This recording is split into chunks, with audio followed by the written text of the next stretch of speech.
Hello students, welcome to Mamas Class 10 Samacheer syllabus Chapter 3 Algebra. இதில் exercise 3.5 ஓட question number 5 பார்த்துட்டுருக்கோம்.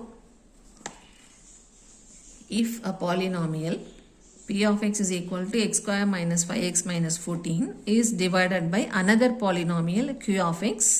So அந்த q of x என்ன நமக்கு தெரியாது. We get this answer x minus 7 by x plus 2. Find q of x ங்கிறது தான் நம்மளோட question. So இதை அப்படியே டிரான்ஸ்லேட் பண்ணோன்னா இந்த p of x இந்த q of x all divide பண்ணும்போது we get this. So p of x by q of x is equal to what we are getting on the right side. அதை எழுதிக்கிறோம்.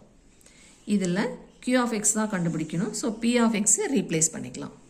இப்போது cross multiply பண்ணோன்னா q of x into x minus 7 is equal to x plus 2 into x square minus 5x minus 14.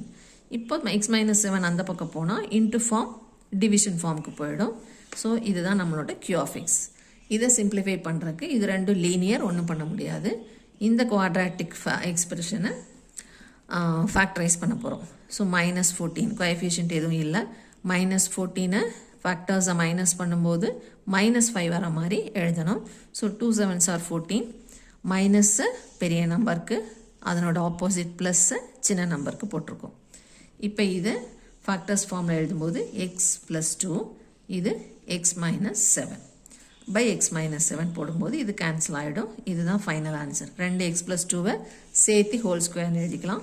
இப்போ இதை expand பண்ணால் a square plus 2ab plus b square formula apply பண்ணால் x square 2 into 2 into x 4x plus 2 square is 4.